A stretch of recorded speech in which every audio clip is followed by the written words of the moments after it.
Hey guys, what's up? Studio T Reenacting here.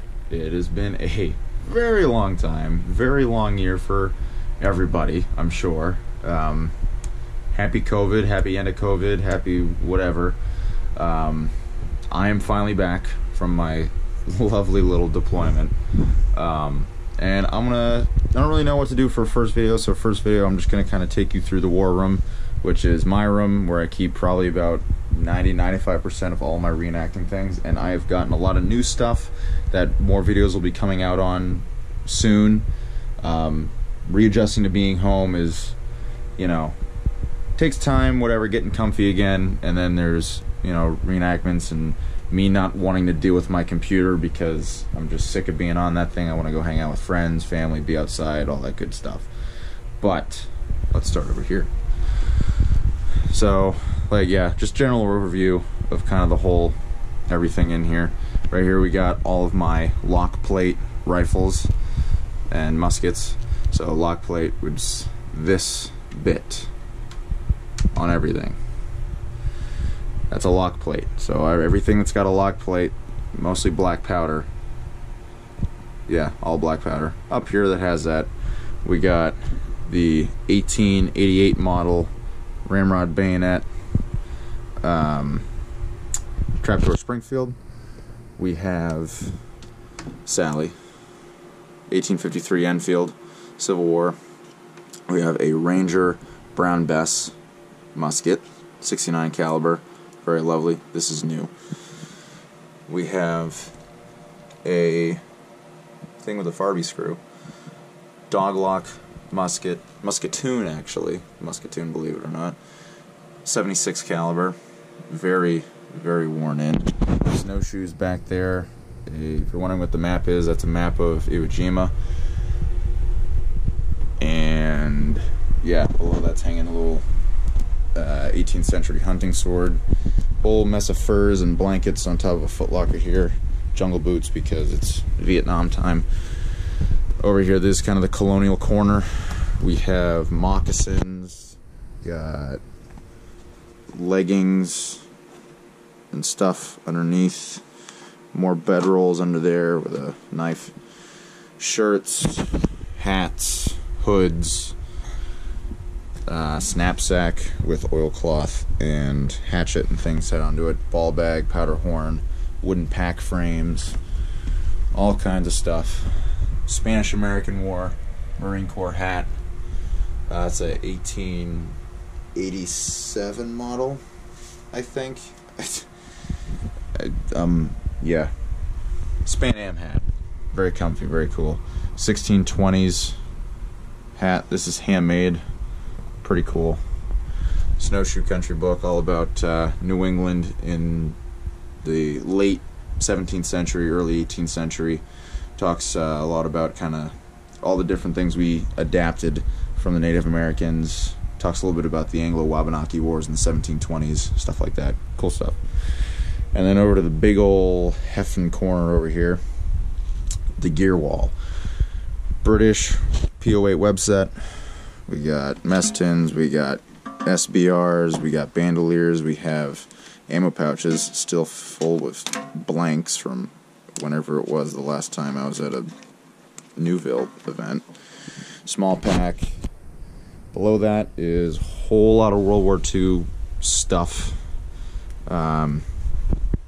New 1928 haversack that's kind of half-assed put together right now. Cartridge belt, all that stuff. Underneath that, there's a new there's a medic web set hiding in the dark back there with a Marine web set and an airborne web set back there. This is the Soviet backpack thing, the sack bag, whatever its official name is, but that's got some Farby ammo pouches in there for Mosin Nagant, belts, canteens, Telegrica, I think some candles and other stuff, but it's just kind of generally where I keep the gear from my Soviet and partisan stuff. Vietnam web gear. Right now it's set up to accommodate my new M1A, so it's an M14 setup right now. We're doing 1970 this year. I plan to have at least a couple videos coming to you from our events this year. I'm still kind of weary on editing software.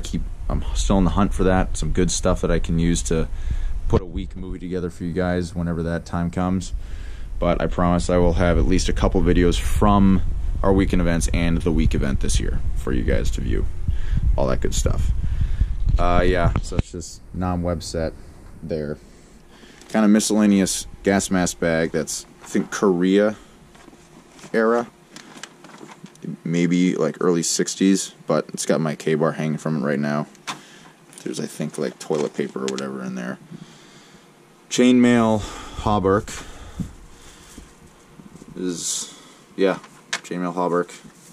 This could be used for Viking, so anywhere from the 8th to the 11th century for Viking, and it's also appropriate actually all the way through to 14th century plated armor, because these hauberks would have been worn underneath the plate armor of the 14th century. I'm stumbling over my words because I'm jumping from like one time period to another here, and it's making my brain go for a freaking race here. But mail and patterned gauntlets that kind of go with that. There's little bits of my Viking stuff. It's got a belt, my arm ring, a knife, comb, little amulet thing. These are like M65 pants, tiger stripe boonie. More of my Nom stuff. ERDL blouse, another M61 ammo pouch with a M14 mag in there. That's a World War II USMC poncho hiding under there. My helmet, M55 flak. Whole bunch of miscellaneous crap under there that got organized while I was gone, so I'm not even completely sure what's under there now. B5 World War I boots. Viking shields. More miscellaneous crap, way stuff back there. Uniform closet. We have a currently rust bucket of a Viking Gerbundu helm. We have a Farby Crusader helmet, but David got that for me for a present, so I can't get rid of it. My, say probably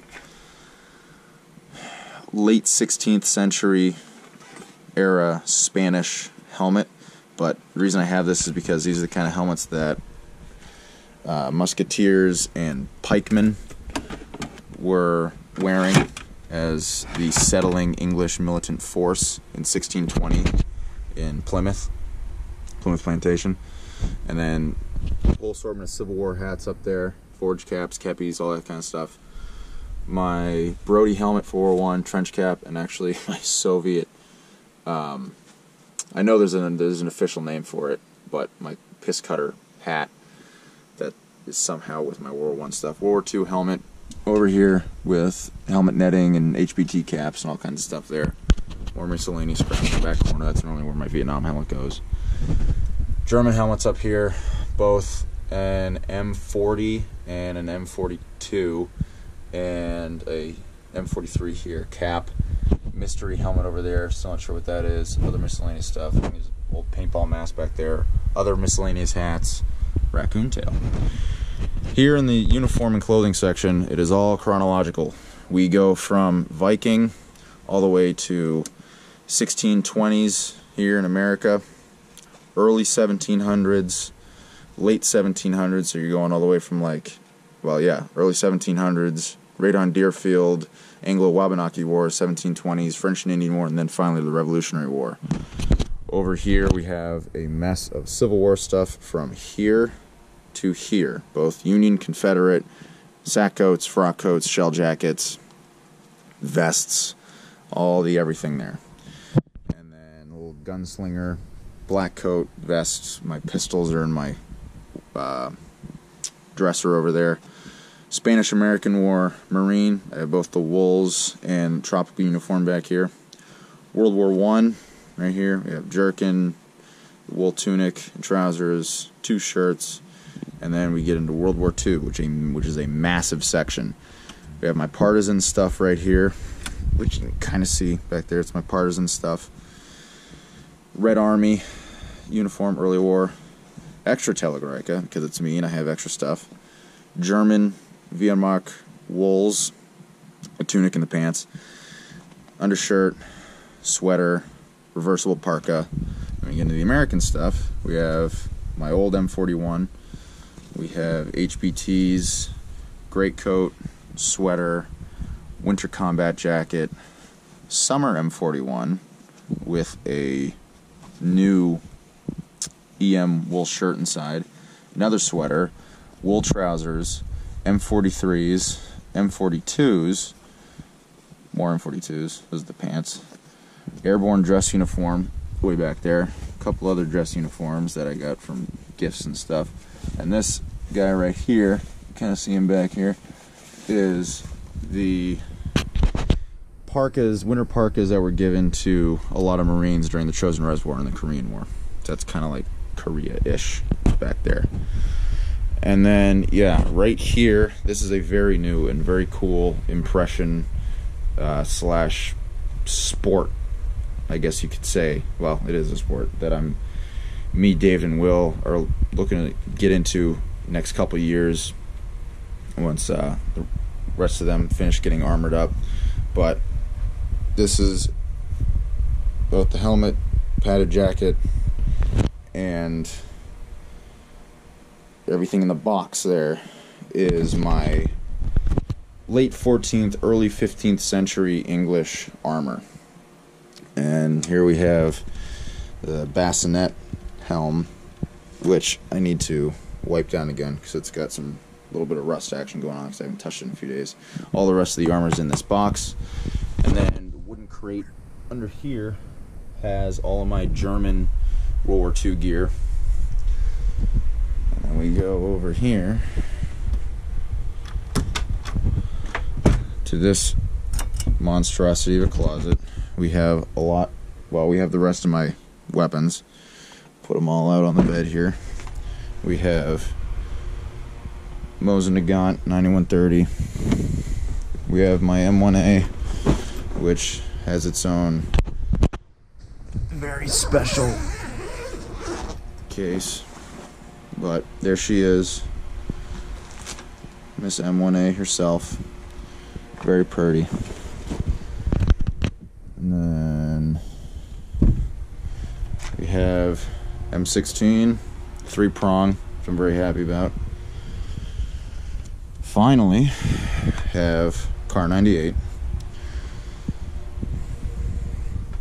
Have SMLE. And yeah, that's it. Whole bunch of ammo in there. My Spanish-American War gear is in this crate. Civil War crate, Brogan Civil War shirts. Whole bunch of different shoes down there. Lots of ammo and blanks up here. Civil War knapsack, scraps of fabric, Rev War cartridge box, miscellaneous stuff. Yeah. So that's the basic overview of the war room. And I'll catch you guys the next time with the next video. See ya. Bye.